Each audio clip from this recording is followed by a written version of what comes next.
My name is Michael, and this is The Natural One. And today, I have an old friend, Ryan. We've been friends for how long? 3 years now? I think like just over a year. So, Old friend. God. Don't grab my tit when you say that, boy! We are here to talk about a little theory, or actually, not really a theory, it's an actual method. More of a method, yes, that he introduced me to. I believe you called it... reverse character creation. Reverse character creation, thank you. Let's talk about that.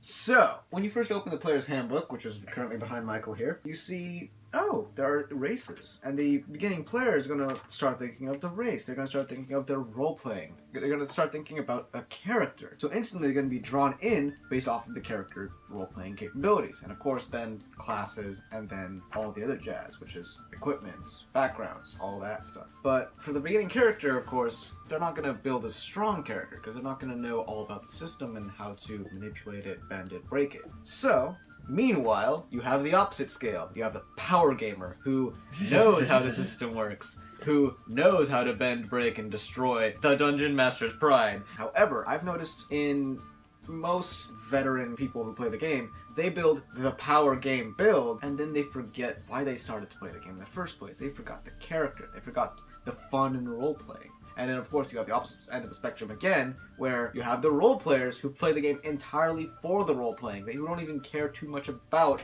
their power gaming prowess. So, let's make a character using my system, which is reverse character creation. Of course, this is a method, and I recommend you do this for a long-term campaign. Don't do this for a one-shot or anything. Do this for when you know this character is going to last a while, so you should put some care and effort into making that character. Usually when you want to do the system, you want to think of what the rest of the party is so you can narrow down your options. So let's see here. We have, let's just say, a fighter for the frontline tank and also a bit of reliable damage. We've got a rogue, which would be good for burst damage, stealth, skill jockey because expertise is wonderful. And we have a, let's say, druid because of tactical advantage. So they have some healing spells, they have a lot of CC. That leaves us with a nice little empty spot. We can go ranged burst, which would be like a sorcerer or perhaps even a cleric of light, where you just bring flames from the heavens. If you want to not go wisdom route for a cleric, you could instead go paladin for the actual smite, or perhaps we could go a ranged character for reliable ranged damage from afar. Something that we seem to be lacking so far in all of this. Even though we do have burst damage up close with the rogue, we have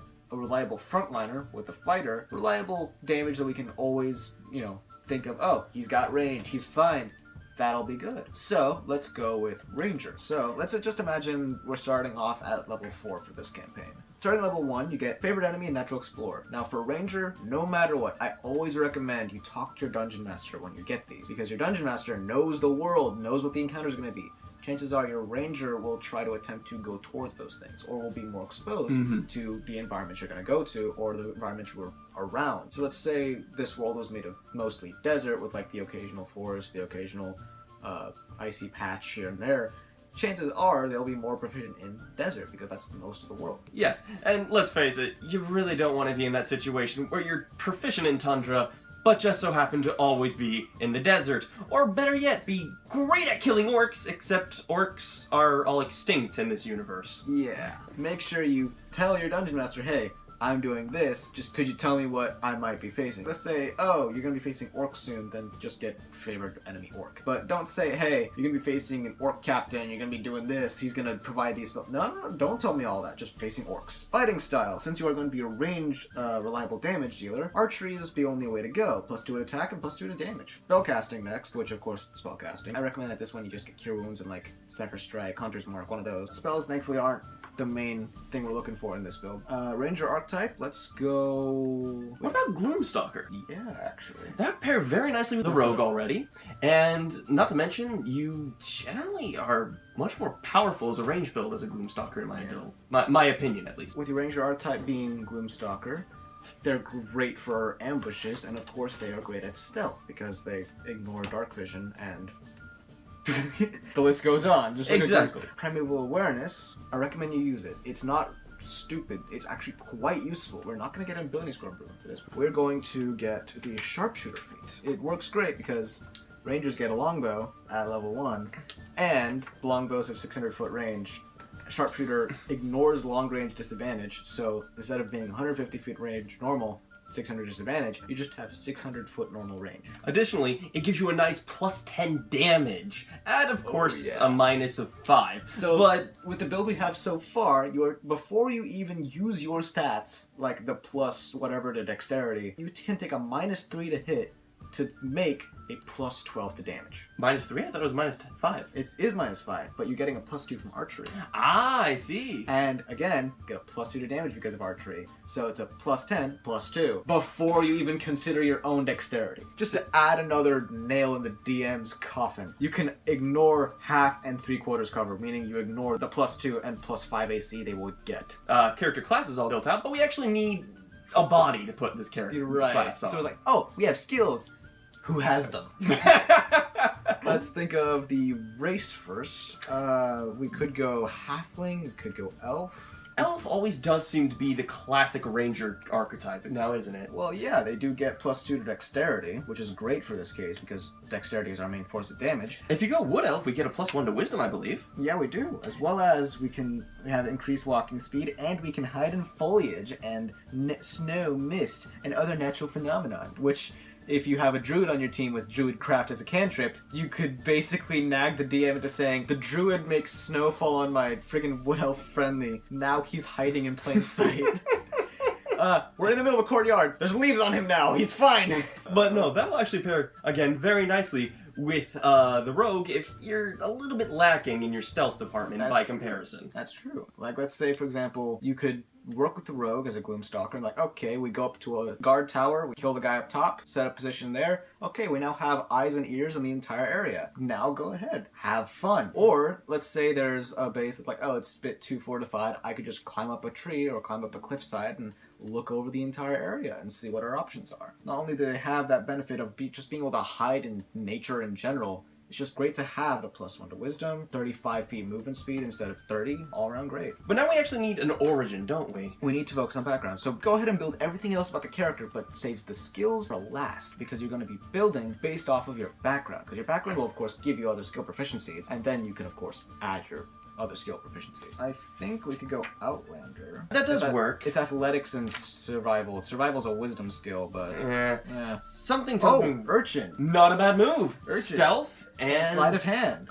Perfect. Granted, you're going to be moving a little bit onto the rogue side of the table there, but you're already a Gloomstalker, so you'll have stealth right under your belt. So you have Gloomstalker, Urchin, and you have, of course, the Ranger proficiencies, and you have the bonuses of hiding as a Wood Elf. You are basically a power-built ambush tactic from the darkness, 600-foot range. Yeah, that's a great power build. That's a great set of skills for what the party needs. They need reliable range damage with a bit of healing capability. But now we come up to the second part of this. We have the power build.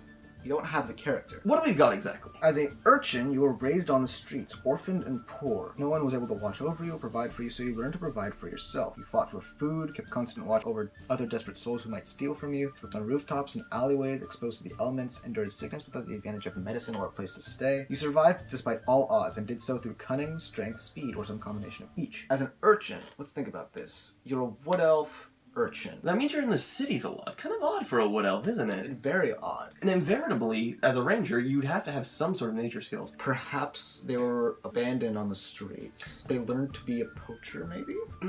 Maybe. One of the odd things about ancient cities is that they are not pleasant places. Oh, no. You don't stay there because you want to. The wealthy, or people that can, often leave the cities, which begs the question, why are you here? You're obviously a very well-trained ranger. Outdoors, yeah. Yes. So, would you start off this way, or did you just learn these skills? And if you already started out this way, why are you staying there for longer? Or rather, why did you stay there for longer before you became an adventurer? Perhaps a sibling or lover that was sick for a long time you were taking care of?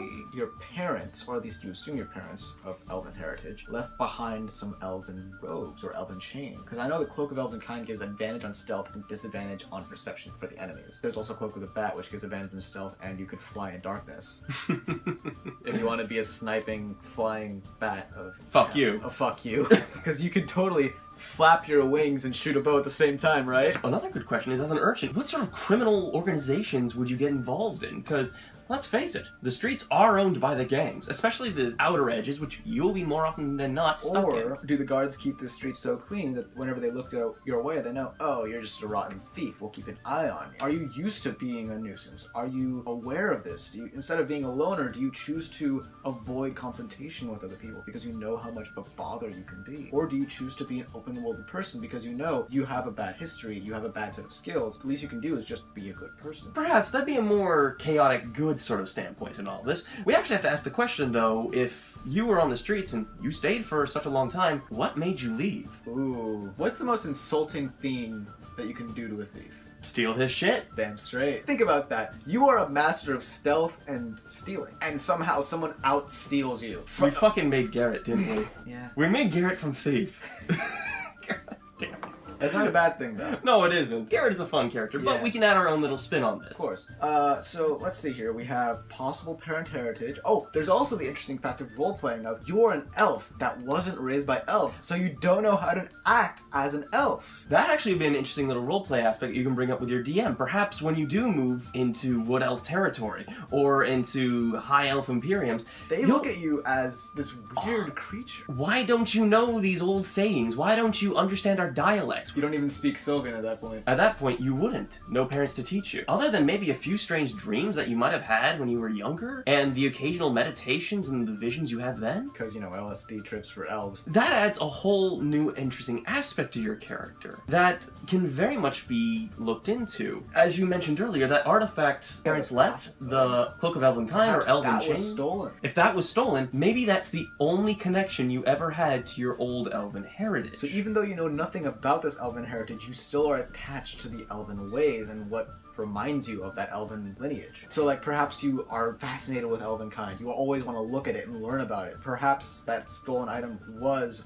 apparently from your parents that you might have had or barely remember or don't remember at all. And you just care about that because it's the only thing you have left to remember us from your childhood. Or worse yet, you find out it's in fact a fake. But if it's not, that's a nice bit of high-tier loot that your DM can give to you after you find the thief that took it from you. Or you find some other little story behind the gear. Maybe it was part of a long line of elven heroes, and maybe you are the next person to don it to some great legend. We've played along the Urchin line, we've played along the Wood Elf line. Let's play along the Ranger line a bit now. Let's think about why did he get these skills? Did he start with them? Did he get them in later? Did he recently start, finish his training? The stealth aspect's pretty obvious. You learn those things on the street quite often. Yeah. And also, I wouldn't be surprised if he learned to kill on the streets every so often. Ooh. After all, poor children unfortunately get tied up A in... child with a longbow. I mean, it doesn't need to start with a long bow. I know, but think about that. Just like immediately, you can't yank that far. That's a way to start. It's a way to start. Maybe there's an entire story of how you killed a guard for that bow, or something along those lines. Oh, or maybe you stole that from the guard and you trained at an archery range. Or perhaps it was given to you by a certain guild, which may now be after you because you owe them a favor. Perhaps you were a poacher for a while. That's how you survived for a bit. And then now that you have enough money to get some proper gear and leave, that's how you started off. Perhaps your rogue was your friend and he stole it for you. Or maybe the rogue was actually the one to teach you most of your ranger skills. That's true. Maybe the rogue taught you the basics and then you continued off of that. And the druid maybe taught you a few things on the road, if we're playing, of course, in a story Oh where... my god, your friends helped you learn shit. That's awesome. Depending on if you've been with the Yeah. party for a while. Yeah, your rogue taught you like the basics of stealth and stealing and survival. The druid taught you how to be in the outdoors. He taught you about the, druid spellcasting and stuff, so you know the basics of druid craft. Mm-hmm. And as a ranger, you just combine those skills and then continue to train off of that, and now you're a ranger. Awesome! We have a character that has character. We have a power-built stealth ambush tactic build, Mhm. as well as we have a person. We have a character. We have a wood elf urchin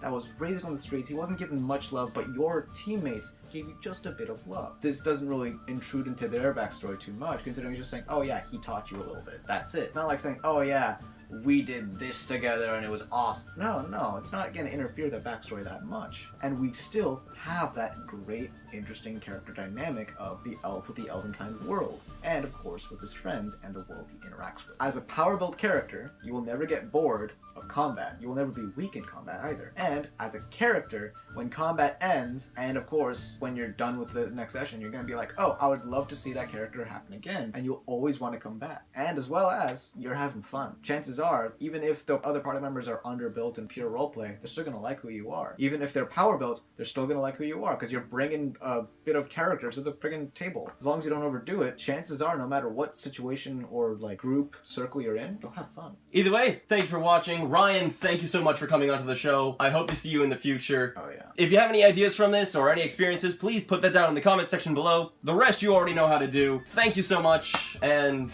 Until next time. until next time. Goodbye.